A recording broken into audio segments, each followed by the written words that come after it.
আমাদের সাথে হাঁটতেছেন, হঠাৎ করে একটা শুকনো ডালার ভিতরে তিনি নাড়া দিলেন আর পাতাগুলো পড়ে গেল। আমরা জিজ্ঞাসা করলাম, ইয়া রাসূলুল্লাহ, আপনি এই কাজটা আপনি কেন করলেন? আল্লাহর নবী ডাক দিয়ে বলে, সাহাবীরা রে, এই কাজটা আমি এই জন্য করলাম তোমাদেরকে একটা জিনিস বোঝাবার জন্য। সেই জিনিসটা হলো, একটা মানুষ যখন নাকি ইতমিনানের সাথে খুশুর আলহামদুলিল্লাহ নাহমাদুহু ওয়া নাস্তাঈনুহু ওয়া নাস্তাগফিরুহু ওয়া নু'মিনু বিহি ওয়া নাতাওয়াক্কালু আলাইহি ونعوذ بالله من شرور أنفسنا ومن سيئات أعمالنا من يهده الله فلا مضل له ومن يضلله فلا هادي له ونشهد أن لا إله إلا الله وحده لا شريك له ونشهد أن سيدنا وسندنا وحبيبنا ومولانا محمدا عبده ورسوله الذي أرسل إلى الناس كافة بشيرا ونذيرا وداعيا إلى الله بإذنه وسراجا وقمرا منيرا أما بعد فأعوذ بالله من الشيطان الرجيم بسم الله الرحمن الرحيم في جنات يتساءلون عن المجرمين ما سلككم فيه سقر قالوا لم نك من المصلين ولم نك نطعم المسكين وكنا نخوض مع الخائضين وكنا نكذب بيوم الدين حتى أتانا اليقين صدق الله العظيم وصدق رسوله النبي الكريم ونحن على ذلك لمن الشاهدين والشاكرين والحمد لله رب العالمين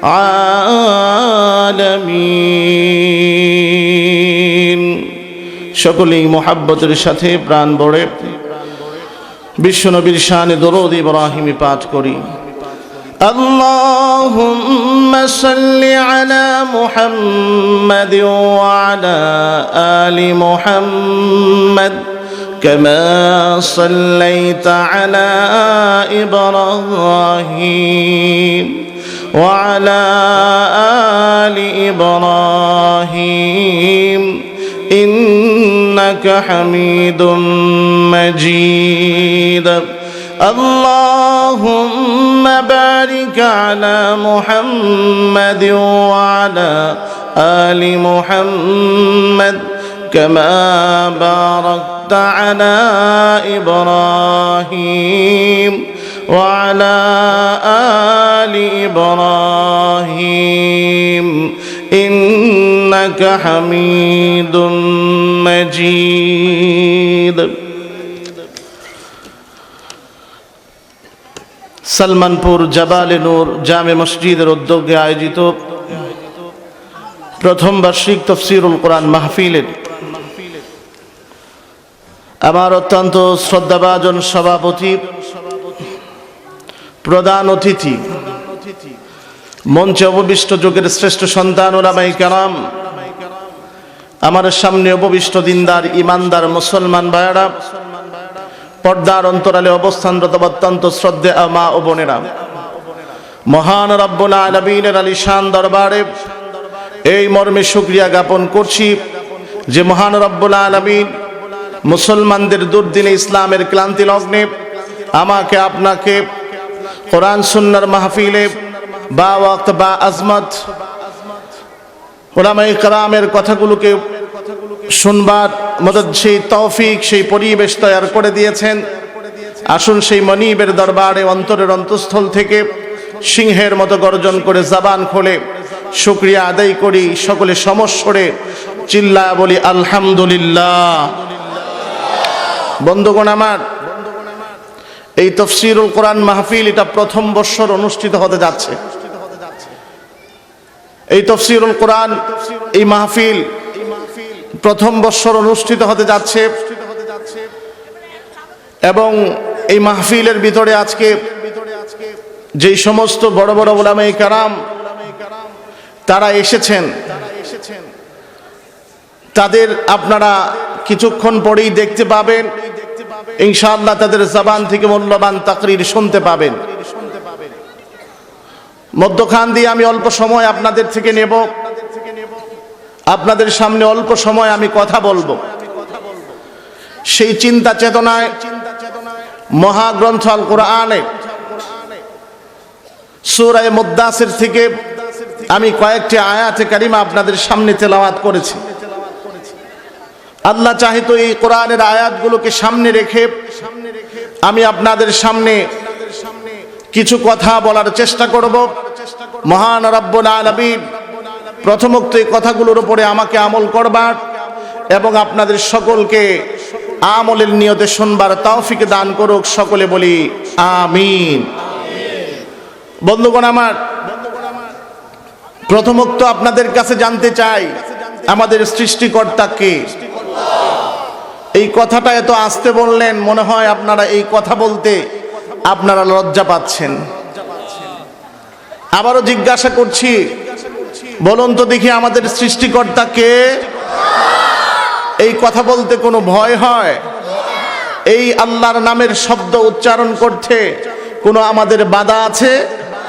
কোনো বাধা নাই। যদিও নাকি ইমানদারের বাধা থাকে, সমস্ত বাধা বিপত্তিকে উপেক্ষা করে ইমানদার আল্লাহর নাম নিবে, এটাই হলো ইমানদারের লক্ষণ। জোরে বলেন ঠিক কিনা? বন্ধুগণ আমার, আল্লাহ তাআলা আমাদেরকে সৃষ্টি করেছেন। সৃষ্টি করার পরে পৃথিবীর বুকে আল্লাহ রাব্বুল আলামিন আমাদেরকে দুইটা গন্তব্য ঠিক করে দিয়েছেন, আমাদের ঠিকানাও দুইটা নির্ধারণ করে দিয়েছেন। আল্লাহ রাব্বুল আলামিন আমাদের জন্য এই পৃথিবীর বুকে তিনি আমাদের চলার জন্য অধিকার দিয়েছেন। বান্দা তুমি যেই পথে চলো, যেইভাবে চলো, তোমার ইচ্ছা আমি আল্লাহ দিলাম। তোমার স্বাধীনতাকে আমি রদ্দ করব না, বরঞ্চ যেভাবে মনে চায় তুমি সেভাবে চলতে পারো। তবে যদি বান্দা তুমি নেক আমল করে আমি আল্লাহর বিধানাবলীকে যদি মানো, তাহলে আমি আল্লাহ তোমার জন্য, আমি আল্লাহর পক্ষ থেকে তোমার মূল ঠিকানা আমি তৈরি করে রেখেছি, সুবিশাল জান্নাত। চিল্লায় বলুন সুবহানাল্লাহ। আর যদি তুমি দুনিয়ার বুকে আমার আদেশগুলোকে অমান্য করে, আমার নিষেধসমূহকে পালন করে এই দুনিয়া থেকে তুমি বিদায় নাও, মনে রেখো তোমার জন্য তোমার আসল ঠিকানা জান্নাত পাবে পরে, কিন্তু ইতিপূর্বে তোমার এক ঠিকানায় যেতে হবে, সেই ঠিকানার নাম হলো জাহান্নাম। তার মানে আমরা বুঝতে পারলাম প্রত্যেকটা মানুষের জন্য জান্নাত এবং জাহান্নাম আছে। জোরে বলেন ঠিক কিনা? জান্নাত এবং জাহান্নাম আছে।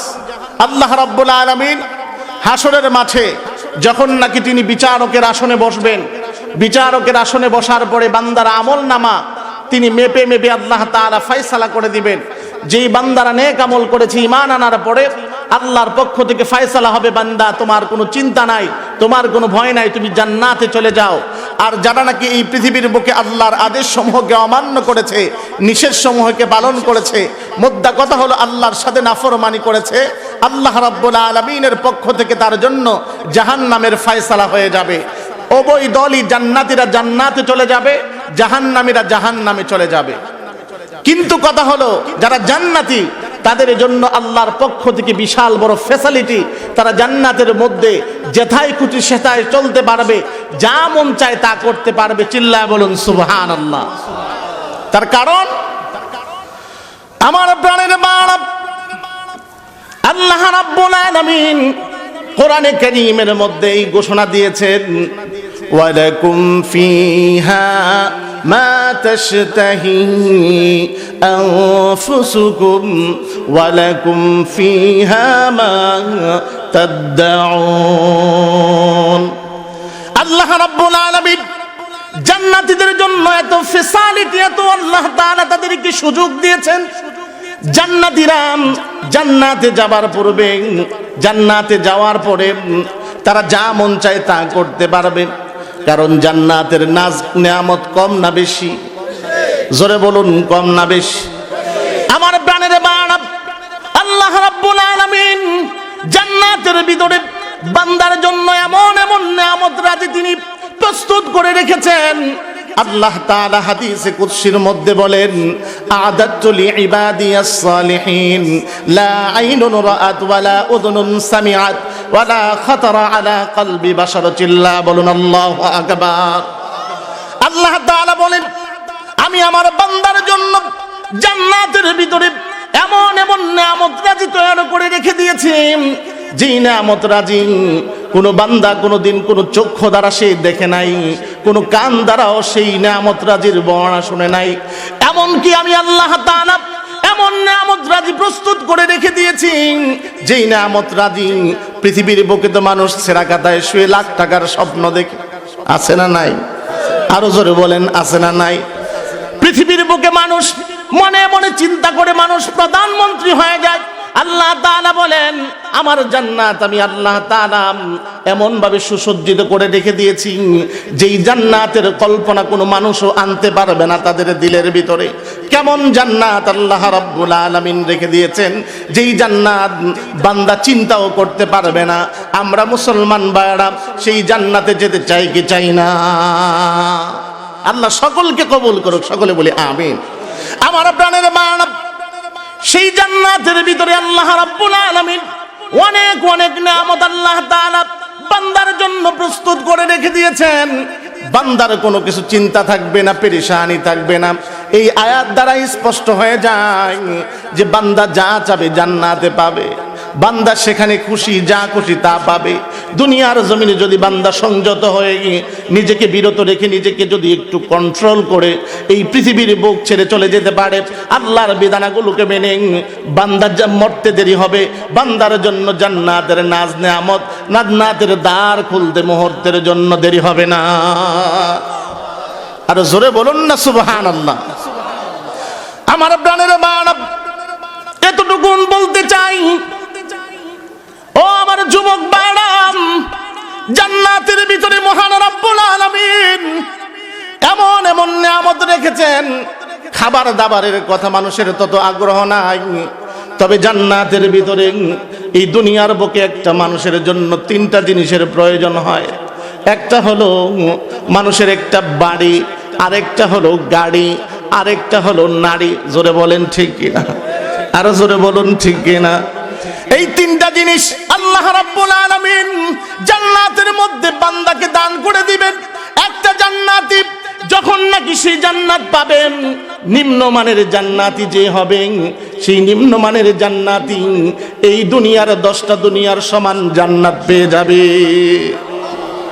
আর জোরে বলুন সুবহানাল্লাহ। একটা জান্নাতি তার বিল্ডিংটা কত তলা হবে?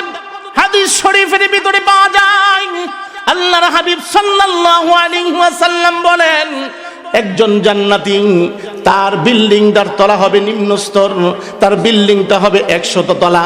আর সর্বোচ্চ জান্নাতি যে হবে, ওই জান্নাতের বিল্ডিং এর তলা হবে 6,666 তলা।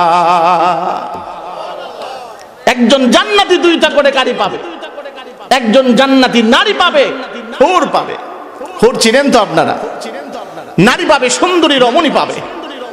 এই দুনিয়ার বুকে আমার যুবক ভাইরা নারীদের জন্য কত মেহনত না করেন, নিজেদেরকে সার্বক্ষণিক ভাবে সব সময় নারী পাবার জন্য ব্যস্ততায় সময় কাটায়। কিন্তু এই দুনিয়ার জমিনে যদি যুবক একটু সংযত হয়ে যেতে পারো, আল্লাহর বিধানাবলীকে যদি মেনে নিতে পারো, খোদার কসম কেটে বলছি, মরতে দেরি হবে তোমার জন্য। আল্লাহর তৈরি সেই জান্নাতি হুর তোমার খেদমতের জন্য নিয়োজিত হতে বিন্দু পরিমাণ দেরি হবে না। এই দুনিয়ার নারী, এই দুনিয়ার নারীর তো কত কিছুই আছে। এই দুনিয়ার নারী যখন নাকি ঘুম থেকে জাগ্রত হয়, এই দুনিয়ার নারীদের চোখ থেকে কেতুর বের হয়। এই দুনিয়ার নারী ঘুম থেকে জাগ্রত হলে সকাল প্রায় ব্রাশ করা ছাড়া সে মানুষের সাথে কথা বলতে পারে না। কথা বলতে গেলে মুখ থেকে দুর্গন্ধ বের হয়। ঠিক বললাম কিনা? এই দুনিয়ার নারীর কান পচলে কান থেকে দুর্গন্ধ বের হয়। এই দুনিয়ার নারী, এই দুনিয়ার নারীর প্রত্যেক মাসে তার ঋতুস্রাব হয়। আল্লাহ তাআলা বলেন, হে দুনিয়ার মুমিন, তুমি যখন নাকি ইন্তেকাল করবা, তোমার জন্য আমি আল্লাহ রাব্বুল আলামিন জান্নাতের মধ্যে এমন এমন যে নারী রেখে দিয়েছি, ওয়ালাহুম ফিহা আজওয়াজুম মুতাহহারা। আমি আল্লাহ রাব্বুল আলামিন সেই জান্নাতের মধ্যে তোমাদের জন্য আজওয়াজুম মুতাহহারা, পুত পবিত্র নারী তোমাদের জন্য রেখে দিয়েছি। যেই সমস্ত নারীদেরকে পৃথিবীর কোন মানুষ তো একজন নারী আস্তে আস্তে সে যখন বয়স্ক হয় তখন তাকে অনেক পুরুষ দেখে, অনেক মানুষ দেখে, কিন্তু আল্লাহ বলেন তোমারে আমি যেই নারী দেব সেই নারী ইনট্যাক্ট, সেই নারীকে কেউ দেখে নাই, সেই নারীকে কেউ স্পর্শ করে নাই, বরং সেই নারী পুত পবিত্র নারী। চিল্লা বলুন সুবহানাল্লাহ। আমার প্রাণের মা, এই নারীর ব্যাপারে আল্লাহ তাআলা হাদিস শরীফের ভিতরে তার নবীর জবান থেকে বের করে দিয়েছেন। এই নারী এত সুন্দর নারী, এই পৃথিবীর বুকে যদি ভরপুর সূর্যের মাঝে এই নারীর শুধুমাত্র কাইন আঙ্গুলটা তুলে ধরা হতো, এই ভরপুর সূর্যের আলো এই নারীর আঙ্গুলের আলোতে স্নান হয়ে যেত। চিল্লা বলুন সুবহানাল্লাহ। এত সুন্দর নারী আল্লাহ রাব্বুল আলামিন এই নারীর জবানের ভিতরে মুখের লালাকে এত মিষ্টতা করে দিয়েছেন, এমন মিষ্টি তাদের মুখের লালাম। এই নারী যদি সেই আসমান থেকে একটু পরিমাণ থুতু দুনিয়ার জমিনে ফেলতো, তাহলে এই মুখের লালার মিষ্টতার কারণে দুনিয়ার সমস্ত যত বড় বড় নদী নালা খাল বিল আটলান্টিক মহাসাগর আর যত বড় মহাসাগর বলেন না কেন, সমস্ত মহাসাগরের পানিগুলো মিষ্টিতে রূপান্তরিত হয়ে যেত। বন্ধুগণ আমার, কতই না সুন্দর সেই জান্নাতের নারী, জান্নাতের সেই নারী, সেই হুরগুলো। হযরত জিবরাইল আমিন একদিন জান্নাতের ভিতরে ঘোরাফেরা করছিলেন, হঠাৎ করে তিনি সিজদার মধ্যে পড়ে গেলেন। এমন সময় ভিতর থেকে আওয়াজ আসলো, কেন আপনি সিজদার মধ্যে লুটে পড়লেন? কেন আপনি সিজদার মধ্যে লুটে পড়লেন? হযরত জিবরাইল আমিন ডাক দিয়ে বলে, আমি সিজদার মধ্যে লুটে পড়ার কারণ হলো জান্নাতের ভিতরে আল্লাহর নূরের তাজাল্লি দেখা দিয়েছে। আল্লাহর নূরের তাজাল্লির কারণে এই সেই সম্মানার্থে আমি জিবরাইল আমিন সিজদার মধ্যে লুটে পড়েছি। আমার প্রাণের বাবা হযরত জিবরাইল আমিন এই কথা বলার পরে ভিতর থেকে হুর পরে ডাক দিয়ে বলে, না না, এখানে কোনো আল্লাহর নূরের তাজাল্লি দেখা দেই নাই, বরঞ্চ আমি হুর সামান্য পরিমাণ শুধু মুস্কি হাসি দিয়েছি, যেই মুস্কি হাসির কারণে পুরো জান্নাতটা আলোকিত হয়ে গেছে। এমন নারী আল্লাহ রাব্বুল আলামিন প্রস্তুত করে রেখে দিয়েছে। এজন্য আল্লাহ তাআলা বলেন, ওয়ালাকুম ফিহা মা তাশতাহি আনফুসুকুম ওয়ালাকুম ফিহা মা তাদউন নুজুলাম মিন গফুরির রহিম। সেখানে তারা যা খুশি তা পাবে। এই বয়ান শোনার পরে এক লোক সে দাঁড়া গেছে, হুজুর এই যে আপনারা বলেন যা খুশি তা পাওয়া যাবে, এখন বলুন তো দেখি জান্নাতের ভিতরে কি বিড়ি পাওয়া যাবে? কারণ আমি তো বিড়িখোর, আমি বিড়ি খাই। আছে না অনেক মানুষ বিড়ির আসে, ওর সব কিছুর মধ্যে বিড়ি প্রয়োজন। ও যদি কোথাও যদি ভালো স্পেস না পায়, অন্তত পক্ষে টয়লেটে গিয়েও বিড়ি খায়। আছে না নাই? এখন বলতেছে হুজুর যদি আমারে বিড়ি দেওয়া হয়, বিড়ি যদি আমি জান্নাতে পাই তাইলে ঠিক আছে। এখন হুজুরও ছিল বুদ্ধিমান, তিনি বলতে লাগলেন, ভাই বিড়ি দেওয়া হয়, বিড়ি পাওয়া যাবে জান্নাতের ভিতরে, তবে কথা হলো সেই বিড়ির জন্য তো আগুনের প্রয়োজন, আগুনের কোনো কারবার জান্নাতে থাকবে না, অতএব বিড়ির আগুন ধরাতে হলে জাহান্নামে যাওয়া লাগবে। তখন সে ব্যক্তি বলতে লাগবে, হুজুর মাপ চাই, জাহান্নামে যেতে রাজি না। জাহান্নামে যেতে কেউ রাজি আছে? জোরে বলুন। আমার প্রাণের বাবা, আমি যে আয়াতে কারিমাটুকু তেলাওয়াত করেছি, আল্লাহ রাব্বুল আলামিন জান্নাতের মধ্যে জান্নাতীদের কিছু কথোপকথন এই আয়াতে কারিমার মধ্যে তুলে ধরেছেন। আল্লাহ তাআলা তিনি সেই জান্নাতীদের কথোপকথনটাকে আল্লাহর ভাষায় বলতেছেন, ফি জান্নাতি ইয়াতাসাআলুন। সেই জান্নাতীরা তারা আল্লাহর কাছে বলবে, আল্লাহ আমাদের তো তুমি যা ইচ্ছা তা করার মতো, যা ইচ্ছা যা দেওয়ার মতো তুমি অধিকার দিয়েছো, আমাদের একটা মনের চাহাত হলো, আমাদের একটা মনের তামান্না হলো, আমাদের মনের একটা ইচ্ছা হলো, আমরা যে দুনিয়ার জমিনে ছিলাম, আমার ভাই, আমার বন্ধু, আমার সহপাঠী, আমার কলিগ, তারা এখন কোন অবস্থায় আছে, কোথায় আছে, আমরা একটু দেখতে চাই। আল্লাহ রাব্বুল আলামিন বান্দাকে সেই অথরিটি দিবেন, সেই অধিকার দিবেন। আল্লাহ রাব্বুল আলামিন তাদের সাথে সাক্ষাতের ব্যবস্থা করে দিবেন। তাদের সাথে সাক্ষাতের ব্যবস্থা করার জন্য মহান রাব্বুল আলামিন জান্নাত এবং জাহান্নামের মাঝে যে পর্দাটুকুন ছিল, ওই পর্দাটুকুন আল্লাহ তাআলা উঠা দিবে।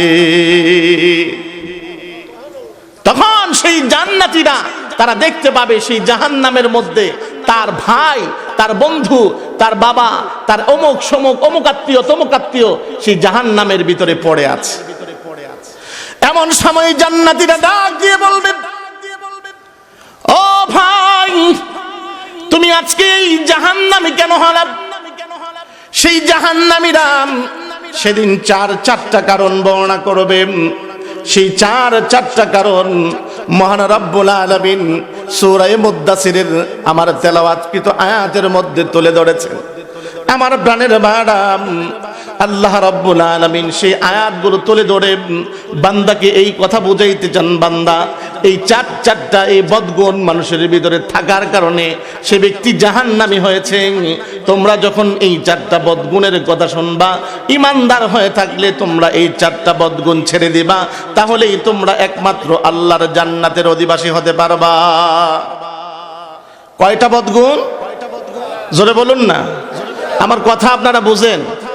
আমি কিন্তু আপনাদের দূরের কোনো মানুষ নয়, আমার বাড়িও কুমিল্লা, এই পার্শ্ববর্তী থানা হোমনা থানা, আমার বাড়ি মাইজচর, হোমনা থানার মানুষ।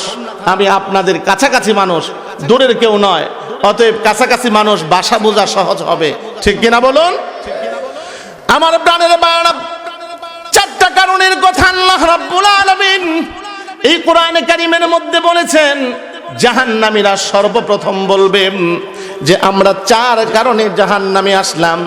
এক নম্বর কারণ হলো লাম নাকু মিনাল মুসাল্লিন। ভাই যখন নাকি মুয়াজ্জিন আযান দিত মসজিদের মিনার থেকে, এমতো অবস্থায় আমরা একসাথে বসা ছিলাম, একসাথে একই অফিসে চাকরি করতাম, একই সাথে থাকতাম, কিন্তু কথা হলো তোমরা চলে যেতে ওযু করে মসজিদের মধ্যে, কিন্তু আমরা মসজিদে যেতাম না, আমরা ঘরের মধ্যে বসে থাকতাম, অফিসে বসে থাকতাম, রং তামাশায় মগ্ন থাকতাম। তোমরা নামাজ পড়তে, আমরা নামাজ পড়ি না। আচ্ছা বলুন তো দেখি আমার প্রাণের ভাইরা, আপনাদের কাছে আমি জানতে চাই, এই নামাজ কি নফল না ওয়াজিব? কথা বলুন। ফরজ। এই নামাজ 5 ওয়াক্ত নামাজ আমাদের উপরে ফরজ। আল্লাহ রাব্বুল আলামিন ফরজ করে দিয়েছেন। পৃথিবীর বুকে অন্যান্য ফরজ ইবাদত গুলো আছে, যেমন আমরা জানি নামাজ, রোজা, হজ, যাকাত, এই সমস্ত ইবাদত গুলো আল্লাহ রাব্বুল আলামিন বান্দার উপরে ফরজ করে দিয়েছেন। কিন্তু একটা বিষয় ভালো করে মনে রাখতে হবে, যত ইবাদত বন্দেগী আল্লাহ রাব্বুল আলামিন ফরজ করেছেন, তন্মধ্যে আল্লাহ রাব্বুল আলামিন এই যে নামাজের গুরুত্ব কতটুকু দিয়েছেন, এই একটা কথা দ্বারা আপনারা বুঝতে পারবেন যে সমস্ত ইবাদত বন্দিগির ক্ষেত্রে আল্লাহ রাব্বুল আলামিন তিনার সিস্টেম হলো, তিনার নিজাম হলো যে আল্লাহ তাআলা তিনি সেই ইবাদত বন্দিগিকে হযরতে জিবরাইল আমিনের মাধ্যমে কিতাব আকারে, হযরতে জিবরাইল আমিনের মাধ্যমে ওহী আকারে আল্লাহ তাআলা রাসূলের কাছে পাঠিয়েছেন। যেমন নাকি কোরআনে কারীমের মধ্যে আল্লাহ তাআলা বলে দিয়েছেন, কুতিবা আলাইকুমুস সিয়াম, হে নবী, হে দুনিয়ার মানুষেরা তোমরা ভালো করে শোনো, আমি আল্লাহ রাব্বুল আলামিন তোমাদের উপরে রোজাকে ফরজ করলাম। আল্লাহ রাব্বুল আলামিন কোরআনে কারীমের অন্যত্রে বলেন, ওয়া আকিমুস সালাতা ওয়া আতুজ যাকাত, হে দুনিয়ার মানুষেরা নামাজ প্রতিষ্ঠা করো আর তোমরা যাকাত প্রদান করো। আল্লাহ তাআলা হজ্জের কথা বলেছেন, ওয়া আতিম্মুল হাজ্জা ওয়াল উমরাতা লিল্লাহ, তোমরা হজ এবং উমরা পালন করো। এভাবে কোরআনে কারীমের মধ্যে বহু জায়গায় মহান রব্বুল আলামিন কোরআনের মধ্যে বিভিন্ন ফরজ ইবাদতের কথা বলেছেন, কিন্তু একটা মাত্র ইবাদত নামাজ, যেই নামাজের ক্ষেত্রে মহান রব্বুল আলামিন তিনি তার হাবিব, প্যারা হাবিব রাহমাতাল লিল আলামিন মুহাম্মদুর রাসূলুল্লাহ সাল্লাল্লাহু আলাইহি ওয়াসাল্লামকে তিনি আরশে আজিমের মধ্যে ডেকে নিয়ে আল্লাহ তাআলা এই নামাজকে তিনি দান করেছেন। চিল্লা বলুন সুবহানাল্লাহ। আমার নবীর দাম আছে না নাই? আরো আসতে বলেন, আছে না নাই? তাহলে চিল্লায় বলুন, আছে না নাই? আমার নবীর দাম এই পৃথিবীর বুকে এত বেশি, পৃথিবীর বুকে আমার নবীর সমকক্ষ কোনো নবী নাই। ঠিক কিনা বলুন? আমার নবীর ধারে কাছে কোনো নবী নাই, বরঞ্চ আমার নবীর অবস্থান হলো আল্লাহর পরে পৃথিবীর বুকে আমার নবীর অবস্থান। ঠিক কিনা জোরে বলো। বন্ধুগণ আমার, আল্লাহ তাআলা তার প্যারা হাবিবের মানকে এত সমুন্নত করে দিয়েছেন, এত ঊর্ধ্বে করে দিয়েছেন।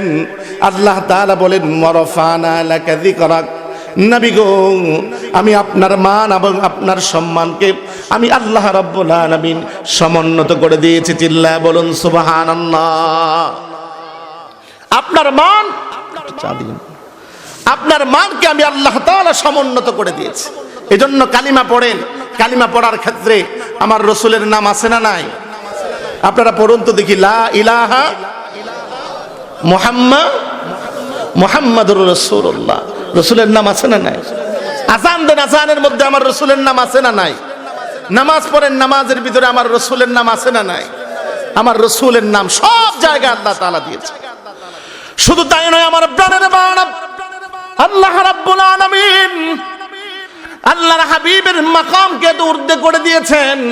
আল্লাহ তাআলা বলেন, নবী গো আমি আল্লাহর রুবুবিয়্যাত, আমি আল্লাহ যে পালন করতাম, আমি আল্লাহর রুবুবিয়্যাতে পৃথিবীর বুকে যতটুকু পরিমাণ আছে, আপনি নবীর নবুয়াত আমি আল্লাহ করে দিলাম ততটুকু পরিমাণ। চিল্লা বলুন সুবহানাল্লাহ। আপনার মাকাম, আপনার দাম, আপনার মর্যাদা আমি আল্লাহ বাড়িয়ে দিলাম। পৃথিবীর বুকে শ্রেষ্ঠ রাসূল আপনি, আপনি হলেন সাইয়্যিদুল মুরসালিন, খাতামুন নবিয়্যিন, রাহমাতাল লিল আলামিন। চিল্লা বলুন সুবহানাল্লাহ। কিন্তু মুসলমান, বড় পরিতাপের বিষয়, এমন নবী পাইলাম কিন্তু নবীর কদর, নবীর মর্যাদা, নবীর শান, নবীর মান আমরা দিতে পারলাম না। ঠিক কিনা জোরে বলুন। আজকে পৃথিবীর আনাচে কানাচে যেখানেই তাকান, আজকে পৃথিবীর বুকে আমরা মুসলমান হয়েছি, আমরা রাসূলের উম্মত হয়েছি, কিন্তু কত নাস্তিক আর মুরতাদ, কত খারাপ, কত নাস্তিক আর মুরতাদ, তারা রাসূলুল্লাহর বিরুদ্ধে কটূক্তি করে, রাসূলুল্লাহর বিরুদ্ধে কথা বলে, কিন্তু আমরা উম্মত হয়ে তাদের প্রতিরোধ করতে পারি নাই। জোরে বলেন ঠিক কিনা? দুঃখ লাগে, মনের ভিতরে কষ্ট লাগে। রাসূলুল্লাহর বিরুদ্ধে কথা বলবে, ইমানদারের ইমান জাগ্রত হবে না, তাহলে মনে করতে হবে তোমার ইমানের ভিতরে ঝংকার পড়ে গিয়েছে, তোমার ইমানের ভিতরে মরিচা পড়ে গিয়েছে, তুমি সাচ্চা ইমানদার হতে পারো না। জোরে বলেন ঠিক কিনা? আমার প্রাণের বাবা আল্লাহর হাবিব রাহমাতাল লিল আলামিন কে আল্লাহ রাব্বুল আলামিন পৃথিবীর বুকে আরেকটা মর্যাদা দান করেছিলেন। পৃথিবীর বুকে আল্লাহ তাআলা এমন মাকাম আর এমন দাম, এমন মর্যাদার কোন পয়গম্বর, কোন নবীকে আল্লাহ তাআলা দান করেন নাই।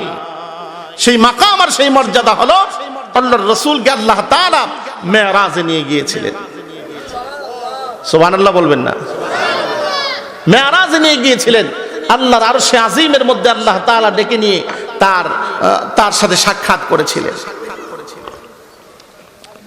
বন্ধুগণ আমার, আমি সেই লম্বা ঘটনা বলতে যাব না, যে কথাটা আমার বলা এখান থেকে উদ্দেশ্য, আল্লাহর রাসূল যখন ফিরছিলেন এমত অবস্থায় সব ষষ্ঠ আসমানের মধ্যে হযরতে মূসা আলাইহিস সালামের সাথে সাক্ষাৎ। মূসা আলাইহিস সালাম এবার ডাক দিয়ে বলেন, ও আখির জামানার পয়গম্বর, আপনি দুনিয়ার জমিনে যাচ্ছেন, আপনাকে আপনার উম্মতকে কি প্রদান করেছেন?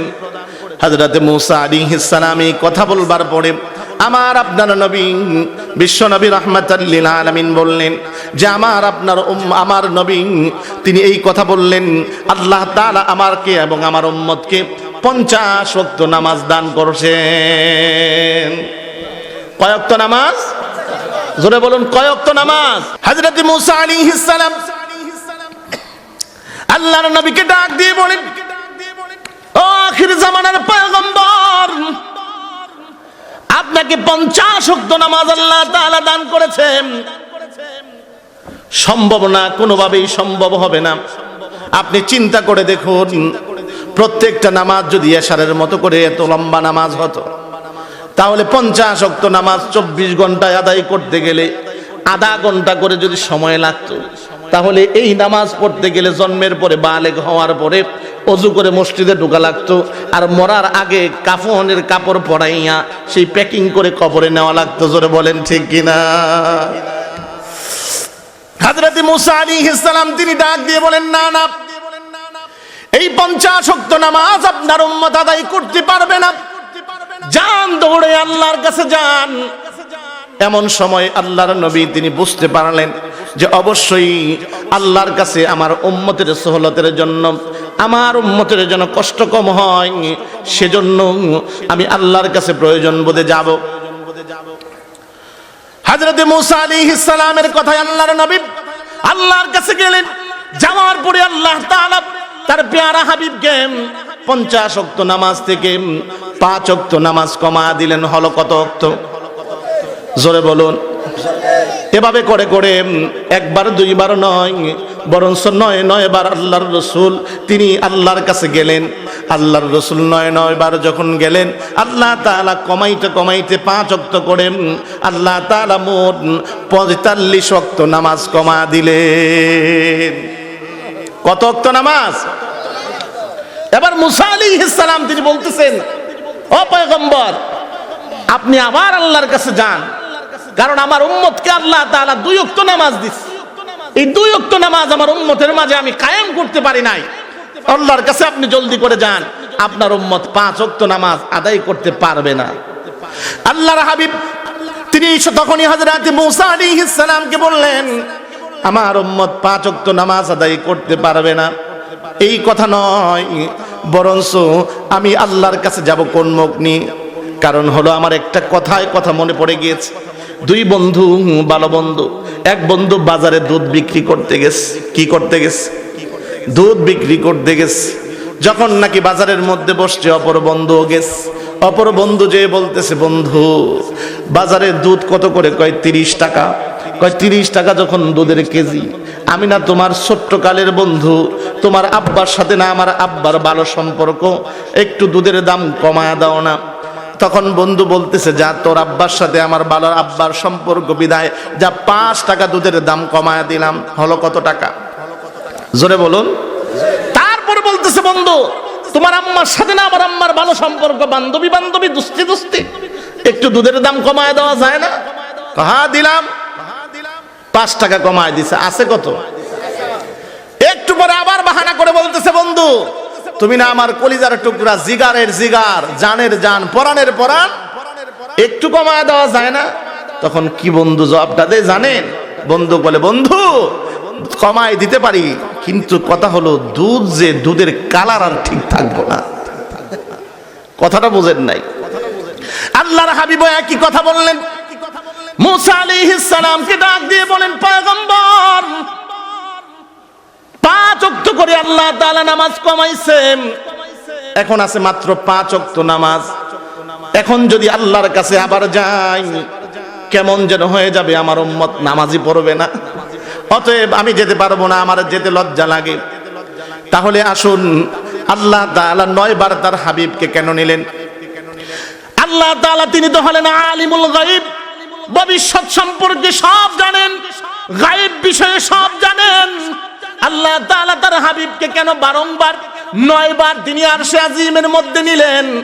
তার কারণটা মুহাদ্দিসিনে কেরাম বর্ণনা করেন।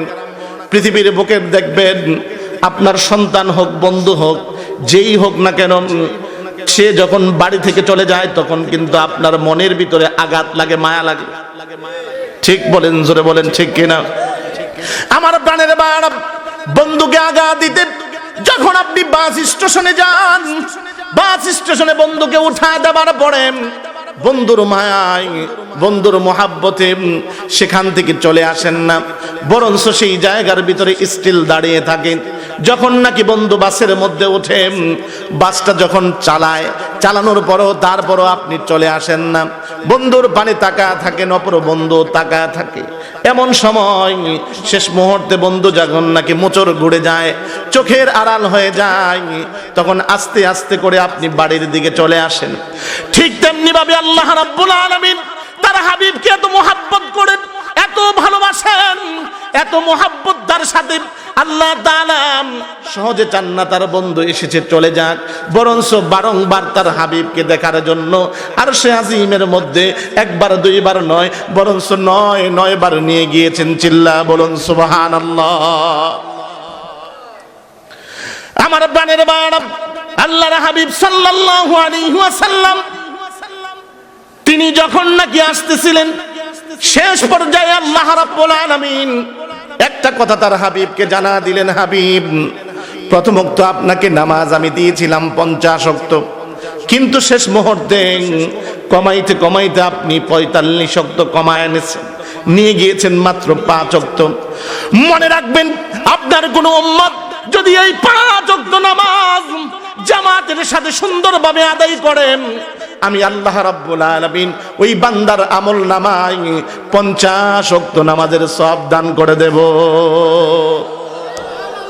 সুবহানাল্লাহ। আসতে বললে হবে, আর জোরে বলুন সুবহানাল্লাহ। সুবহানাল্লাহ অর্থ কি জানেননি আপনারা? সুবহানাল্লাহ অর্থ হলো তানজিহ আল্লাহকা, আল্লাহ তুমি পবিত্র। আমার আল্লাহ কি পবিত্র না অপবিত্র? আমার আল্লাহ কি পবিত্র না অপবিত্র? এই ঘোষণা ইমানদারের দিকে সমস্যা আছে। ও মুসলমান ভাইরা, ভালো করে মনে রাখতে হবে, আল্লাহ পবিত্র এই কথার ঘোষণা পৃথিবীর বুকে ইমানদার যে দিবে না, সে কোনোদিন ইমানদার হতে পারে না। জোরে বলেন ঠিক কিনা? কারণ ইমানদার এই ঘোষণা দিবে আল্লাহ পবিত্র, আল্লাহ পবিত্র, এর মধ্যে কোনো প্রকারের সন্দেহ নাই। আর আমরা তো আল্লাহর নাম নেওয়া বলে গিয়েছি, আল্লাহর কাম করা বলে গিয়েছি, সাথে সাথে আল্লাহর নাম নেওয়াও বলে গিয়েছি। জোরে বলেন ঠিক কিনা? এজন্যই আমাদের দেশের মধ্যে তসলিমা নাসরিন 5 দফা জারি করবার চায়। কয় দফা? জোরে বলেন। তসলিমা আপারে চিনেননি আপনারা? চিনেন? বাংলাদেশ থেকে বিতাড়িত একজন বেশ্যা নারী, যেই নারীর নাম হলো তসলিমা নাসরিন। বাংলাদেশে সে বোরকার বিরুদ্ধে কথা বলেছিল বিদায় বাংলার তাওহীদ জনতা, বাংলার হক্কানি উলামায়ে কেরাম যাকে এই বাংলার জমিন থেকে তাড়িয়েছে, সেই তসলিমা নাসরিন ভারতবর্ষে বসে বাংলার জমিনে 5 দফা দাবি করতে চায়। আমি তো বলতে চাই, আপনারা দেখবেন যখন নাকি কুকুর, একটা কুকুর মানুষকে দেখার পরে ঘেউ ঘেউ করে শব্দ করে পাশে আসতে চায় না, যখন নাকি একজন মানুষ তাকে দমক দেয়, মানুষ যখন তাড়া দেয়, সে দৌড়া পালায়। আমি বলতে চাই, সেই তসলিমা নাসরিন সে হলো একটা কুকুরের মতো পার্শ্ববর্তী রাষ্ট্র থেকে বাংলার জমিনে হস্তক্ষেপ করতে চায়। ও মুসলমানেরা, ইমানকে মজবুত করে তার বিরুদ্ধে দুর্বার আন্দোলন করে তুলতে হবে। ঠিক কিনা জোরে বলুন। আমি বলতে চাই, তোমার যদি কলিজা থাকে, বাংলার জমিনে 5 দফা জারি করবার চাও, কিছুদিন আগে তার স্ট্যাটাস সে দিয়েছে, বাংলাদেশ সরকার ক্ষমতায় আসার পরে 2-3 তারিখে সে এই স্ট্যাটাস দিয়েছে। বিগত সরকার সে কিছু ভুল করেছে। সরকার কি কি ভুল করেছে? তার মধ্যে তার 1 নম্বর ভুল হলো, এই সরকার ভুলের মধ্যে অন্যতম ভুল হলো সে মসজিদ বানানোর পরিকল্পনা যে করেছে, মডেল মসজিদ 360 খানা, এটা সরকারের ভুল সিদ্ধান্ত। নাউজুবিল্লাহ বলেন, আরো জোরে বলেন নাউজুবিল্লাহ। এই মসজিদ কি কার ঘর? জমিনটা কার? আল্লাহর জমিনে আল্লাহর ঘর হবে, এতে করে ওর জ্বালা পড়া কেন? এটার দ্বারাই বোঝা যায় ও কত বড় কত রকমের বেশ্যা আর কত নিম্নমানের কত রুচি সম্পন্ন মানুষ। জোরে বলেন ঠিক কিনা? আরো জোরে বলতে হবে ঠিক কিনা?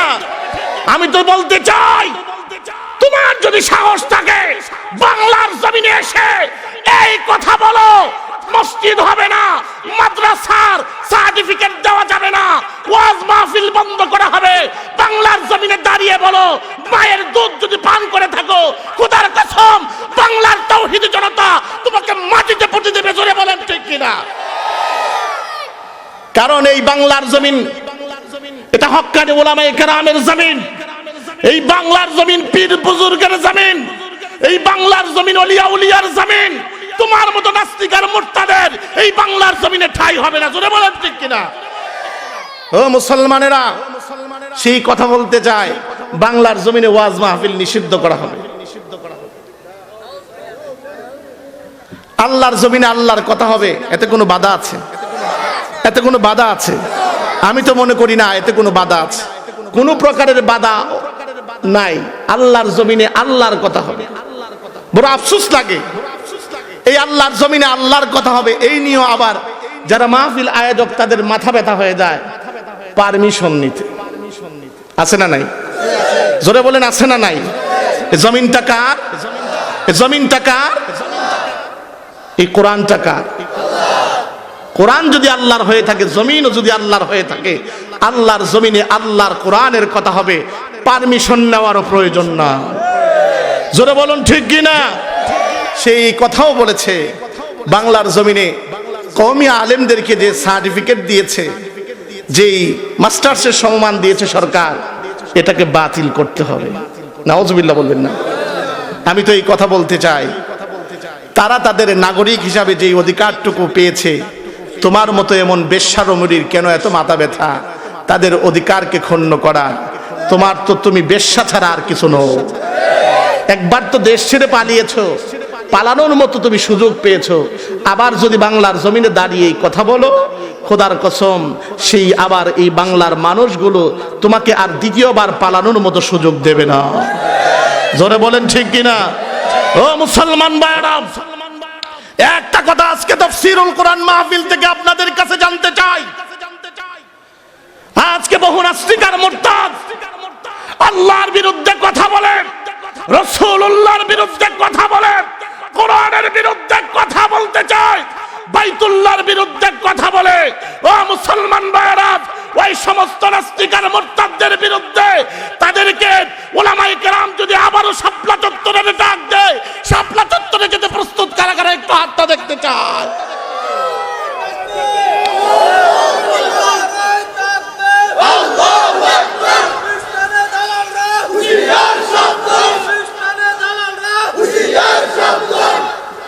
বন্ধুগণ আমার, আমি যেই কথাটা বলতেছিলাম যে ওরে তো মাথা ব্যথা, কিছুদিন আগে নির্বাচনের আগে আমার দেশের ভিতরে একটা নাস্তিক জন্মিয়েছিল যার নাম হলো আসাদ নূর। সে আসাদ নূর সে ফেসবুকে ইউটিউবের মধ্যে আল্লাহর রসুলের বিরুদ্ধে কটূক্তি করেছিল, কিন্তু সেও আর বাংলার জমিনে নাই। ওরা শুধুমাত্র বক বক করে বিদেশের মাটিতে গিয়ে। আমি তো বলি তোমরা বাংলার জমিনে এসে বক বক করার চেষ্টা করো, দেখি তোমাদের জন্য বাংলার জমিনে কতটুকু পর্যন্ত জায়গা খালি আছে। এটা মুসলমানদের দেশ, এটা কোনো অমুসলিমদের দেশ নয়। এই দেশের মেম্বার, চেয়ারম্যান, এই দেশের যে উপজেলা জেলা সহকারে যত চেয়ারম্যান আছে, এই দেশের সরকার, এমপি, মন্ত্রী, এই দেশের সকলেই হলো মুসলমান। জোরে বলেন ঠিক কিনা? এই দেশের মধ্যে এই বাংলার ইঞ্চি ইঞ্চি মাটি তোমাদের মতো নাস্তিকদের এক বিন্দু পরিমাণ, এক ইঞ্চি পরিমাণ তোমাদের জন্য ছাড় দেওয়া হবে না। বন্ধুগণ আমার, আমি যেই কথাটা বলছিলাম, এই আল্লাহ তাআলা আমাদেরকে 50 ওয়াক্ত নামাজের সওয়াব দিবে মাত্র 5 ওয়াক্ত নামাজ পড়লে। আল্লাহর রাসূল বলেন একজন মুমিন আর কাফেরের মধ্যে পার্থক্য হলো নামাজ। একজন মুমিন সে নামাজ আদায় করবে, একজন কাফের সে নামাজ পড়বে না। শুধু তাই নয় আমার প্রাণের বাবা, এই নামাজ আল্লাহ রাব্বুল আলামিন বান্দাকে দিয়েছেন, বান্দা যেন এই নামাজটুকুন আদায় করে। এই বান্দা যদি নামাজগুলো আদায় করে, আল্লাহ রাব্বুল আলামিন তার জীবনের সমস্ত গুনাহকে মাফ করে দিবে। হযরত আবু হুরায়রা থেকে হাদিস কানা বর্ণিত, আল্লাহর নবী বিশ্ব নবী রাহমাতাল লিল আলামিন বলেন, একটা মানুষ যদি প্রতিনিয়ত তার বাড়ির পুকুরের মধ্যে 5 বার দৈনন্দিন গোসল করে, সেই ব্যক্তির গায়ের মধ্যে যেমনি ভাবে কোনো প্রকারের ময়লা থাকে না, একজন ইমানদার যখন নাকি 5 ওয়াক্ত নামাজ যথা সময়ে আদায় করে, ঠিকভাবে আদায় করে, তখন সেই ইমানদারের গায়ের মধ্যে কোনো প্রকার ময়লা অর্থাৎ গুনাহ থাকতে পারে না। ঠিক কিনা বলুন? আমার প্রাণের বাড় হযরত সালমান ফারসি রাদিয়াল্লাহু তাআলা আনহু একদিন তিনি শুকনো একটা ডালা হাতের মধ্যে নিয়ে নাড়া দিলেন, এমন সময়ে পাতাগুলো ঝরে পড়ে গেল। সাহাবীরা জিজ্ঞাসা করে, সালমান, আপনি তো বুঝমান মানুষ, আপনি কেন পাতা নাড়া দিলেন, আর আপনি এই কাজটা কেন করলেন? হযরত সালমান ফারসি রাদিয়াল্লাহু তাআলা আনহু বলতে লাগলেন, ও সাহাবীরা, আমি এই কাজটা বেকার করি নাই, বরঞ্চ আল্লাহর নবীকে আমি এই কাজ করতে দেখেছি, যার কারণে আমি এই কাজটুকুন করেছি। আমি একদিন দেখলাম আল্লাহর নবী আমাদের সাথে হাঁটতেছেন, হঠাৎ করে একটা শুকনো ডালার ভিতরে তিনি নাড়া দিলেন আর পাতাগুলো পড়ে গেল। আমরা জিজ্ঞাসা করলাম, ইয়া রাসূলুল্লাহ, আপনি এই কাজটা আপনি কেন করলেন? আল্লাহর নবী ডাক দিয়ে বলে, সাহাবীরা রে, এই কাজটা আমি এই জন্য করলাম তোমাদেরকে একটা জিনিস বোঝাবার জন্য। সেই জিনিসটা হলো, একটা মানুষ যখন নাকি ইতমিনানের সাথে খুশুর সাথে একটা মানুষ যদি নামাজ আদায় করে, মহান রব্বুল আলামিন ওই বান্দার আমল নামার মধ্যে যেই সমস্ত গুনাহগুলো থাকে, ওই ডালার মধ্যে শুকনো পাতাগুলো যেমনি পড়ে গিয়েছে, ওই বান্দার আমল নামা থেকে গুনাহগুলো এভাবে ঝরে পড়ে যায়। তাহলে এই নামাজের ফায়দা আছে না নাই? এই নামাজ যদি কেউ না পড়ে, আমার তেলাওয়াতকৃত আয়াত এটাই প্রমাণ করে, লাম নাকু মিনাল মুসাল্লিন, এই জাহান্নামীরা বলবে আমরা নামাজ পড়ি নাই, আমরা দুনিয়ার জমিনে নামাজ পড়ি নাই। দ্বিতীয় নম্বর হলো ওয়ালাম নাকু নুতঈমুল মিসকিন, আমরা কি করি নাই? মিসকিনদের খাবার দেই নাই। আপনাদের এলাকায় এতিম গরিব মিসকিন আছে না নাই? এতিম আছে না নাই? আমার প্রাণের বাড়া, এতিমদের প্রতি খেয়াল রাখবেন, এতিমদের প্রতি সদয় হবেন। আল্লাহর হাবিব রাহমাতাল লিল আলামিন বলেন, হে দুনিয়ার ইমানদার, আমি নবী এতিম ছিলাম, আল্লাহ রাব্বুল আলামিন আমাকে সহায় দান করেছেন। আমি নবী এতিম, যার কারণে আমি নবী এতিম হওয়ার কারণে আমি এতিমদের দুঃখ বুঝি। তোমাদের মধ্যে কেউ যদি একটা এতিমের মাথার উপরে হাত বোলায়, আল্লাহ রাব্বুল আলামিন ওই বান্দার, ওই উম্মতের আমলনামায় মাথা ভর্তি ওই বান্দাটার চুল যেগুলো আছে, ওই চুল পরিমাণ তার আমলনামায় সওয়াব দান করে দে। আল্লাহর নবী বলেন, একটা মানুষ যদি এতিমকে লালন পালন করে, তাহলে জান্নাতের ভিতরে ওই এতিম আর আমি কাহাতাইন এমন কাছে থাকবো। আল্লাহর নবী 2 আঙ্গুল দেখিয়ে বলেন, এই 2টা আঙ্গুল যত কাছাকাছি জান্নাতের মধ্যে এতিমকে লালন পালনকারী, জান্নাতের মধ্যে আমি তার সঙ্গে এমন কাছে থাকবো। অতএব এতিম মিসকিন, লাম নাকু মিনাল মুসাল্লিন ওয়া লাম নাকু নুতঈমুল মিসকিন ওয়া কুননা নাখুদু মাআল খাইদিন, আর আমি বৎসনাকারীদের সাথে বৎসনা করতাম, নিন্দাকারীদের সাথে নিন্দা করতাম। 4th নম্বর হলো ওয়া কুননা নুকাদ্দিবু বিয়াউমিদ্দিন, আমি কি করতাম? আমি পরকালকে অস্বীকার করতাম, মিথ্যারোপ করতাম। বন্ধুগণ আমার, এই সমস্ত কথাগুলো আমি কেন বললাম? তার মূল কারণ হলো যে আজকে মুসলমান আমরা জান্নাতে যেতে চাই, জান্নাতের কাজ করতে চাই, কিন্তু জান্নাতের বালাই, জান্নাতের কাজ আমরা আমাদের মধ্যে নাই। জোরে বলেন ঠিক কিনা? সর্বপ্রথম যে ইবাদতের কথা আপনাদেরকে বললাম, সেই ইবাদতের কথা অবশ্যই আমাদের মাথায় রাখতে হবে। সেই ইবাদতটা হলো নামাজ। এই নামাজ দ্বারা আমরা এই পৃথিবীর সব কিছুর সমাধান পাবো। পৃথিবীর বুকে ইমানদার যদি চায় সত্যিকার অর্থে সুন্দর জীবন যাপন করতে, সে অবশ্যই তার নামাজ আদায় করতে হবে। কারণ নামাজের এই ইবাদতটা এমন গুরুত্বপূর্ণ ইবাদত, আল্লাহ তাআলা বলেন বান্দা মারা যাওয়ার পরে বান্দার পক্ষ থেকে সর্বপ্রথম নামাজের হিসাব নেবেন। চিল্লা বলুন সুবহানাল্লাহ। আল্লাহর নবী বলেন, আউয়ালু মা ইউহাসাবু বিহিল আবদু ইয়াউমাল কিয়ামাতিস সালাহ। সর্বপ্রথম বান্দার পক্ষ থেকে আল্লাহ রাব্বুল আলামিন তিনি নামাজের হিসাব নেবেন। জোরে বলেন কিসের হিসাব? নামাজের হিসাব আল্লাহ রাব্বুল আলামিন নেবেন, বান্দার পক্ষ থেকে নামাজের হিসাবটুকু নেবেন। অতএব এই পৃথিবীর বুকে একটা মানুষ যদি নামাজ আদায় করে দুনিয়াবি তার একটা লাভ হলো সে সমস্ত ধরনের ফাহেসা কাজ থেকে, অন্যায় কাজ থেকে, সমস্ত ধরনের খারাপ কাজ থেকে সে বাঁচতে পারবে। এটা আমার কথা নয়, আল্লাহর নবী বলেন, আল্লাহ তাআলা কোরআনে কারীমের মধ্যে বলেন, ইন্নাস সালাতা তানহা আনিল ফাহশাই ওয়াল মুনকার। নিশ্চয় নামাজ সমস্ত গর্হিত কাজ থেকে বিরত রাখে। ও বন্ধুরা, এই নামাজ পড়তে হলে এই নামাজ আমরা পড়ব কিভাবে? এই নামাজের জন্য আমাদেরকে প্রত্যেকটা পুরুষ লোককে আমাদের জামাত বন্দী হয়ে নামাজ পড়া লাগবে। জোরে বলেন ঠিক কিনা? কারণ আল্লাহর রাসূল জামাত বন্দী হয়ে নামাজ পড়ার জন্য বলেছেন। রাসূল জামাতের এত গুরুত্ব আরোপ করেছেন যে ব্যক্তি নামাজ পড়ে না, নামাজ পড়ে কিন্তু জামাতের সাথে নামাজ পড়ে না, তার ব্যাপারে সহিহ হাদিসের মধ্যে বর্ণনা আছে। আল্লাহর রাসূল বলেন, আমার তো মনে চায় যদি নাকি বাড়ির মধ্যে মাসুম বাচ্চারা না থাকতো, নারীরা না থাকতো, তাহলে আমি সেই বাড়ি ঘরগুলোকে জ্বালিয়ে পুড়িয়ে সারখার করে দিতাম। এই সমস্ত পুরুষদের ব্যাপারে এই সতর্কবাণী দিয়েছেন। এজন্য ইতমিনানের সাথে আমরা নামাজ আদায় করব। কে কে রাজি আছে একটু হাতটা দেখতে চাই? সকলে একটু হাতটা নাড়া দিই, জবানটা খুলে বলি আল্লাহু আকবার, আরো জোরে বলি আল্লাহু আকবার। চিন্তা করবেন না, এই অল্পক্ষণের মধ্যে হুজুর চলে আসবেন, অল্পক্ষণের মধ্যে হুজুর চলে আসবেন ইনশাআল্লাহ। মন ভরে আপনাদেরকে কথা শোনাবেন, মন ভরে কোরআন হাদিসের কথা শুনবেন। তোর মধ্যে আপনাদের কাছে একটা জিনিস আমি জানতে চাই, ও মুসলমান ভাইয়েরা, ভালো করে মনে রাখতে হবে, এই যে নামাজ আমরা আদায় করব, নামাজ আদায় করার জন্য নামাজের একটা জায়গা নির্ধারণ করতে হবে। জোরে বলে না, নামাজের কি নির্ধারণ করতে হবে? জায়গা নির্ধারণ করতে হবে। কেউ উঠবোস করবেন না ইনশাআল্লাহ, এক্ষুনি হুজুর চলে আসবেন। হুজুর কি খবর দিয়েছেন? হুজুর আসতেছে ইনশাআল্লাহ। নামাজের একটা জায়গা নির্ধারণ করতে হবে। নামাজের জায়গা নির্ধারণ করে সেই জায়গার ভিতরে নামাজ আমাদের সম্মিলিতভাবে আদায় করতে হবে। সমস্ত পুরুষগণ এসে নামাজ আদায় করব। আপনারা জানেন আজকের যে মাহফিলটা, এই মাহফিলটা একটা মসজিদের উদ্যোগে আয়োজিত। মসজিদের এখানে জায়গা নেওয়া হয়েছে, এই জায়গার ভিতরে মসজিদের কাজ করা হবে।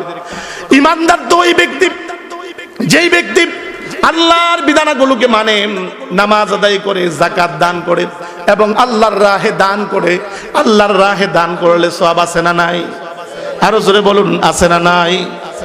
আমার প্রাণের বাবা আল্লাহ রাব্বুল আলামিন কোরআনে কারীমের মধ্যে বলেন, ওয়ামা তুনফিকু মিন খাইরিন ইউওয়াফা ইলাইকুম ওয়া আনতুম লা তুযলামুন। আল্লাহর রাস্তায় যে দান করে আল্লাহ রাব্বুল আলামিন সেই বান্দার দানকে কখনো বিফলে দেন না, বরঞ্চ পারলে দুনিয়ার জমিনে আল্লাহর বান্দার ওই দানকে আল্লাহ তাআলা দিয়ে দেন নগদে, না হয় পরকালে মহান রব্বুল আলামিন ওই বান্দার দানকে রিটার্ন করে দিবেন। সুবহানাল্লাহ বলুন। আল্লাহ তাআলা ওই বান্দাকে বিফলে দেন না। ওই বান্দার জন্য আল্লাহ রাব্বুল আলামিন পরকালে নিয়ামত রেখেছেন। পরকালে ওই বান্দার কি নিয়ামত হবে? ওই বান্দা ওই পরকালে যখন নাকি সে এই দান, যে দানশীল ব্যক্তি, এই দানশীল ব্যক্তি পরকালে আল্লাহ রাব্বুল আলামিনের কাছে সব একে একে দেখতে পাবে, তার নেকগুলো দেখতে পাবে। কারণ আল্লাহর রাসূল বলেন, ইজা মাতাল ইনসান ইনকাতা আনহু আমালু ইল্লা মিন সালাস ইল্লা মিন সাদাকাতিন জারিয়া। আল্লাহর রাসূল বলেন, প্রত্যেকটা মানুষ হলো মরণশীল। আমরা মরণশীল না? জোরে বলুন, আমরা মরণশীল না? আল্লাহর হাবিব বলেন, একটা মানুষ যখন ইন্তেকাল করবে তখন তার সমস্ত নেক আমলের দরজাগুলো বন্ধ হয়ে যাবে, তবে তিন রাস্তায় তার কবরের মধ্যে নেক পৌঁছতে থাকবে। তার মধ্যে এক নম্বর রাস্তা হলো ইল্লা মিন সাদাকাতিন জারিয়া। সাদকায়ে জারিয়ার যে রাস্তা, মানুষ মরে যাবে কিন্তু কথা হলো সেই মানুষের রাস্তা, একটা রাস্তায় তিনটা রাস্তার মধ্যে এর মধ্যে একটা রাস্তা, সেটা হলো সাদকায়ে জারিয়ার মাধ্যমে তার কবরের মধ্যে নেক পৌঁছতে থাকবে। চিল্লা বলুন সুবহানাল্লাহ। কি সেই সাদকায়ে জারিয়া? দুনিয়াতে থাকা অবস্থায় আপনি দুনিয়ার মধ্যে একটা মসজিদ করে গিয়েছেন, দুনিয়াতে থাকা অবস্থায় দুনিয়ার জমিনে আপনি একটা মাদ্রাসা করে গিয়েছেন, দুনিয়ার জমিনে থাকা অবস্থায় আপনি একটা জনকল্যাণমূলক কালভার্ট করে দিয়ে গিয়েছেন। আপনি মারা যাবেন, মারা যাওয়ার পরে মানুষগুলো যখন নাকি এই রাস্তা দিয়ে চলবে, মন থেকে দোয়া করতে থাকবে মানুষগুলো, আমার প্রাণের বাড়া আপনার কবরের মধ্যে সেই নেক বসতে থাকবেন। আপনি দুনিয়ার জমিনে একটা মসজিদ করে যাবেন, এই মসজিদ আপনি মারা যাওয়ার পরে আপনি মরে যাবেন ঠিকই, কিন্তু মারা যাওয়ার পরে আপনার আমল নামার মধ্যে যত মানুষ নামাজ আদায় করবে তার একটা সওয়াবের ভাগ আপনার আমল নামায় আল্লাহ তাআলা দান করে দিবে। অনেক মানুষ এমন হবে হাসরের মাঠে নিজের আমল নামা যখন হাতের মধ্যে দেওয়া হবে, আমল নামা দেখে আশ্চর্য হয়ে যাবে, বলতে থাকবে আল্লাহ এত আমল নামা, এত নেক, এত নামাজের নেক, এত কোরআন খতমের নেক, আমি তো এত কোরআন খতম করি নাই, আমি এত নামাজ তো পড়ি নাই। আল্লাহ রাব্বুল আলামিন ডাক দিয়ে বলবে, বান্দা তুমি কি জানো না আমার নাম হলো রহমান, আমার নাম হলো রহিম। ও বান্দা, দুনিয়ার জমিনে তুমি জনকল্যাণমূলক একটা মসজিদ দুনিয়ার জমিনে করে দিয়ে এসেছিলে, দুনিয়ার জমিনে তুমি একটা মাদ্রাসা করে দিয়ে আসছিলে, ওই মসজিদের মধ্যে যতগুলো মানুষ নামাজ আদায় করেছে, মাদ্রাসার মধ্যে বসে যতগুলো বাচ্চা কোরআনের খতম করেছে, ও বান্দা ওই কোরআনের খতমের সওয়াব, নামাজের সওয়াব আমি শুধু ওই বান্দাদেরকে দেই নাই, বরং আমি মহান রব্বুল আলামিন তার সমপরিমাণ সওয়াব আমি আল্লাহ তোমার আমল নামায় দান করে দিয়েছি। এজন্যই তো সাহাবায়ে আজমাইন তারা এই দান করার প্রতি তারা আগ্রহী থাকতেন, তারা সব সময় উপস্থিত, সব সময় থাকতেন যে কখন রাসূল দান চাবে, আমরা আল্লাহর রাস্তায় দান করব, কখন রাসূল চাবে। আপনারা জানেন তাবুকের যুদ্ধের মধ্যে আল্লাহর হাবিব রাহমাতাল লিল আলামিন সাহাবীদেরকে বলতে লাগলেন, সাহাবীরা, ও সাহাবীরা, তাবুকের যুদ্ধে যাব, তোমরা মাল দাও। আল্লাহর নবী যখন নাকি নিজের রুমালটুকুন বিছা দিলেন, সাহাবীরা এমন সময় তারা মাল দেওয়া শুরু করে দিয়েছে। সকলে যখন মাল জমা দিল, আল্লাহর রাসূল শুধু তাকায়, চতুর্দিকে তাকায়, কিন্তু সাহাবীরা জিজ্ঞাসা করে, রাসূল কার অপেক্ষায় আপনি অপেক্ষমান, কার দিকে তাকাচ্ছেন? আল্লাহর নবী ডাক দিয়ে বলে, ও সাহাবীরা, আমি তো আজকে আমার আবু বকরের দিকে তাকাচ্ছি, কারণ হলো ইসলামের সূচনা থেকে অদ্যাবধি এই পর্যন্ত আবু বকর প্রত্যেকটা যখনই আমি চেয়েছি তখনই আল্লাহর রাস্তায় দান করেছে, কখনো রিক্ত হস্তে আবু বকর ফিরে নাই। কারণ আবু বকর এমন একজন সাহাবী, আল্লাহর নবী বিশ্ব নবী বলেন, মা নাফানি মালুন কদ্দুন মা নাফানি মালু আবু বকর। আবু বকরের মাল ইসলামের জন্য এত কাজে এসেছে, অন্য কোন সাহাবীর মাল এত কাজে আসে নাই। ইসলাম কবুল করার সময় হযরতে আবু বকর তিনি ছিলেন বিশাল বড় ধনাঢ্যবান, ইসলাম কবুল করার পরে আস্তে আস্তে করে ক্রমান্বয়ে তিনি আল্লাহর রাহে মাল দিতে লাগলেন। শেষ পর্যন্ত তিনার ইতিহাসটুকুন কি হয়েছিল আমার প্রাণের বাড়া, হযরতে আবু বকর সিদ্দিক রাদিয়াল্লাহু তাআলা আনহু তিনি শেষ পর্যন্ত তার অবস্থা এমন দাঁড়িয়েছিল, আবু বকর আল্লাহর রাসূল তাকা দেখে আবু বকর দাঁড়িয়ে আছে গাছের কোনায় অল্প কিছু মাল নিয়ে। আল্লাহর রাসূল তখন আবু বকরকে ডাকলেন, আবু বকরকে ডাক দিয়ে বলে, আবু বকর, ও আবু বকর, এতগুলো মাল তুমি কোত্থেকে নিয়ে আসলে? আবু বকর ডাক দিয়ে বলে, ইয়া রাসূলুল্লাহ, ঘরের মধ্যে আমার যতগুলো মাল ছিল, আমার ঘরের মধ্যে আর কোনো মাল নাই, বরং যত মাল ছিল আমি আপনি চাওয়ার কারণে আমি আল্লাহর রাস্তায় দান করে দিলাম। সুবহানাল্লাহ বলতে ইচ্ছা করলো না? হযরত আবু বকর যখন এই কথা বললেন, আল্লাহর হাবিব ডাক দিয়ে বলে, আবু বকর, ঘরের মধ্যে তুমি কি রেখে আসলে? আবু বকর ডাক দিয়ে বলে, ইয়া রাসূলুল্লাহ, আমি ঘরের মধ্যে কিছুই রেখে আসি নাই, বরঞ্চ ঘরের মধ্যে আমি আমার আল্লাহ এবং তার রাসূলকে রেখে এসেছি। আবু বকর যখন নাকি এই কথা বললেন, রাসূল ক্রন্দন করে দিলেন। আল্লাহর হাবিব আবার মাল চাইলেন। আবু বকর পাগল হয়ে গেছে, আমি এবার মাল দিব কোত্থেকে? আবু বকর বাড়িতে দৌড়া গেল। বাড়িতে যাওয়ার পরে বেড়ার মধ্যে হাতায়, বেড়ার মধ্যে হাতায় উম্মাহাতুল মুমিনিন হযরতে আয়েশা সিদ্দিকা বলেন, আব্বা বেড়ার মধ্যে কেন হাতান? হযরতে আবু বকর ডাক দিয়ে বলে, মা গো, আমি এখানে যে একটা সুই রেখেছিলাম, এই সুইটা কোথায় কোথায় আছে? হযরতে আয়েশা সিদ্দিকা বলেন, বাবা, এই সুই দ্বারা কি হবে? আমি এই সুইটাকে আল্লাহর রাস্তায় দান করে দেব। এই কথা বলার পরে হযরতে আয়েশা বলেন, বাবা, এই সুই দ্বারা যুদ্ধের ময়দানে কি কাজ আসবে? হযরত আবু বকর বলে, মা, যুদ্ধের ময়দানে যখন নাকি কোনো শহীদ হয়ে যাবে, দেহটা ক্ষতবিক্ষত হয়ে যাবে, হতে পারে তার দেহটা সেলানোর প্রয়োজন, এই দেহ সেলানোর জন্য এই সুইটা কাজে আসবে। অথবা যখন নাকি কোনো যুদ্ধ ব্যক্তিকে, কোনো শহীদকে দাফন করা হবে, ওই ব্যক্তির দাফন করার জন্য কাফনের কাপড়ের প্রয়োজন হবে, ওই যুদ্ধাস্ত ব্যক্তি ওই শহীদকে কাফন পরাবার জন্য, কাপড় সেলাইয়ের জন্য সুইটা প্রয়োজন হবে। আবু বকর সেই সুইটাকেও দান করে দিলেন। আল্লাহর হাবিব আবার ডাক দিয়ে বলেন, আরো কিছু মাল প্রয়োজন। আল্লাহর হাবিব যখন এই কথা বললেন, সাহাবীদের মধ্যে সকলেই চেষ্টা চালাইছে, কিন্তু আবু বকর, তিনার ঘরে তো কোনো মাল নাই, তিনার কোনো অর্থ সম্পদ নাই। তিনি তাকা দেখেন, সব সম্পদ তো আমি আল্লাহর রাহে দান করে দিয়েছি, যাই সম্পদ আছে একমাত্র আমার এই গায়ের জামাটা আছে। আবু বকর দৌড়া চললেন বাজারের দিকে। বাজারে যাওয়ার পরে প্রথমে সালাদ চটের দোকানে গেলেন। সালাদ চটের দোকানে যাওয়ার পরে আবু বকর যে ডাক দিয়ে বলেন, ভাই, আমি আবু বকরের গায়ে সালাদ চট পরিধানের জন্য কতগুলো সালাদ চট লাগবে, তার টাকাটা কতটুকু হবে? হযরত আবু বকর এই কথা জিজ্ঞাসা করার পরে আবু বকরকে একটা ধারণা ওই ব্যক্তি দিয়ে দিল, ধরেন 2 দিরহাম। আবু বকর দৌড়া গেলেন কাপড়ের দোকানে, যেই জায়গায় পুরাতন কাপড় খরিদ করে। আবু বকর যে বলে, ভাই, আমি আবু বকরের গায়ের যে জামাটুকুন আছে, এই জামাটুকুন যদি তুমি খরিদ করো কত দিরহাম নিবে?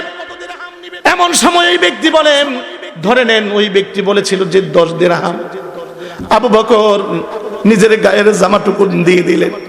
নিজের গায়ের জামাটুকুন দিয়ে আবু বকর সালাদ চটের দোকানে যে গায়ের মধ্যে সালাদ চট পরিধান করলেন।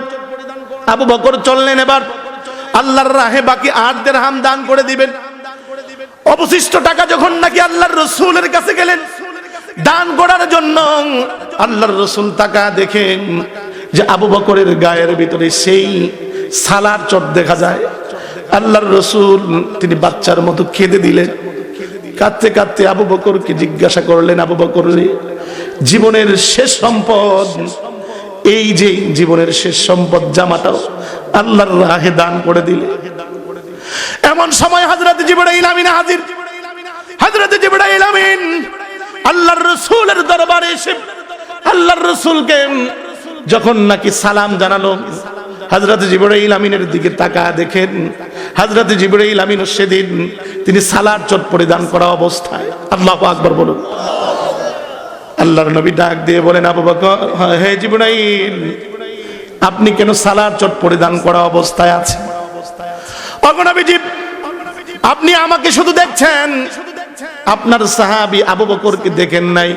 আবু বকর সালাদ চট পরিধান করেছে, জীবনের শেষ সম্বলটুকু আল্লাহর রাহে সে দান করে দিয়েছে। সেজন্য আল্লাহ তাআলার সমস্ত মাখলুকাত, আল্লাহ তাআলার সমস্ত ফেরেশতারা এত খুশি হয়েছে। আমি জিবরাইল কেন, আসমানের সমস্ত ফেরেশতারা আবু বকরের সাদৃশ্যতা পালন করার জন্য সকলেই আজকে সালাদ চট পরিধান করে নিয়েছে।